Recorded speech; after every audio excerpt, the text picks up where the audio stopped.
Bonjour Olivier Costa, vous êtes chercheur à l'Institut d'études politiques de Bordeaux, Sciences Po.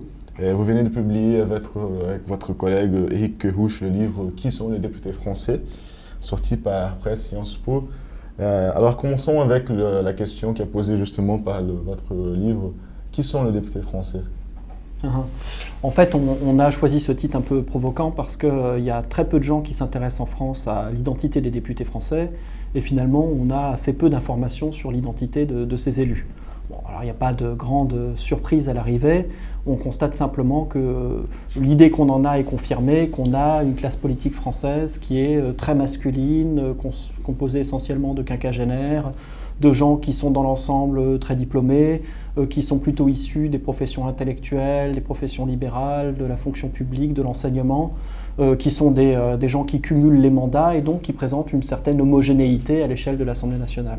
Vous défendez la suppression de ce mécanisme de cumul du mandat dans votre livre. Pourquoi?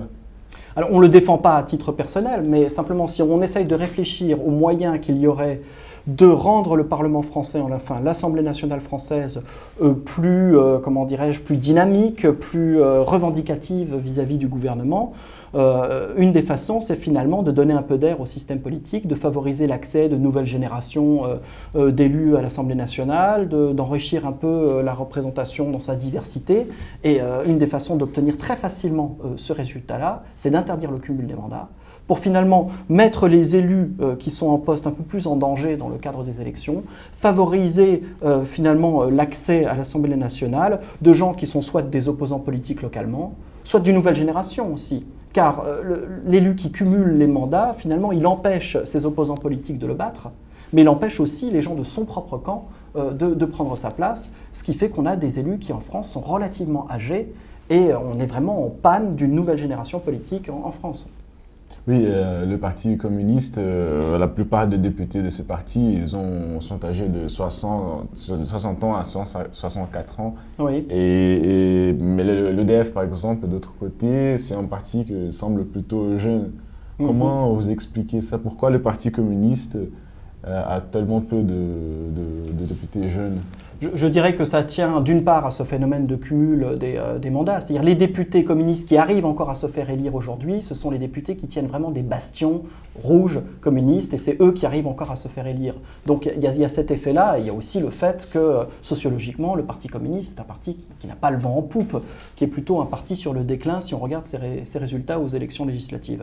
C'est un peu l'inverse pour l'UDF dans la mesure où l'UDF, enfin du moins depuis que Bayrou est rentré un peu en conflit avec l'UMP, est un parti qui est obligé d'aller recruter de nouvelles têtes parce que toute une série de ses élus l'ont lâché et donc se sont présentés sous d'autres étiquettes, Nouveau Centre ou l'UMP. Et finalement, l'UDF a été obligé de chercher de nouveaux candidats pour essayer de se lancer dans la compétition politique. Et donc les quelques élus que l'UDF a, ce sont des gens qui sont relativement jeunes par ce fait. Vous parlez dans votre livre d'un vieillissement de la représentation nationale. Quelles sont les origines de ce phénomène? Quelles conséquences peut-il avoir sur la scène politique?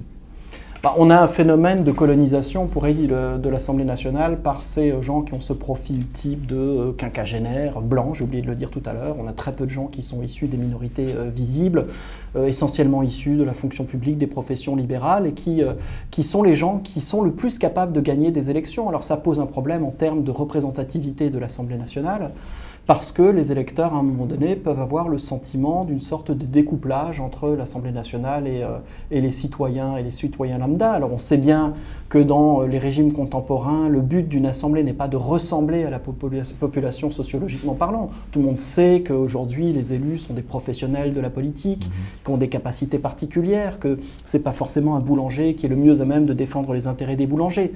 Il n'en reste pas moins qu'en France, ce phénomène prend des proportions extrêmes si on compare à d'autres pays et que donc on a une assemblée qui est réellement homogène dans sa composition et qui suscite beaucoup de discours anti-parlementaires avec cette idée, regardez cette élite qui est à l'Assemblée nationale qui ne ressemble pas aux Français, sous-entendu qui n'est pas capable de comprendre leurs problèmes et de défendre utilement les Français. Le président de la République, Nicolas Sarkozy, défendait un rôle plus actif du Parlement pendant la campagne présidentielle, mais depuis le début du gouvernement, il a assumé un rôle très protagoniste dans la scène politique. Vous pensez qu'il va tenir les promesses de redonner l'importance au Parlement? Alors il y a deux choses, il y a la dimension médiatique des choses. Traditionnellement, c'est le chef de l'exécutif ou le président en France qui occupe le terrain médiatique. Il est très rare que les assemblées le fassent, enfin du moins ça n'est plus le cas aujourd'hui dans la plupart des démocraties modernes. L'autre chose, c'est de savoir si le président tiendra son engagement de redonner plus de pouvoir au Parlement, à l'Assemblée nationale en particulier, parce qu'on peut très bien imaginer une Assemblée nationale qui, sans occuper le terrain médiatique, ait davantage de pouvoir de contrôle sur le gouvernement et davantage son mot à dire dans l'élaboration des lois.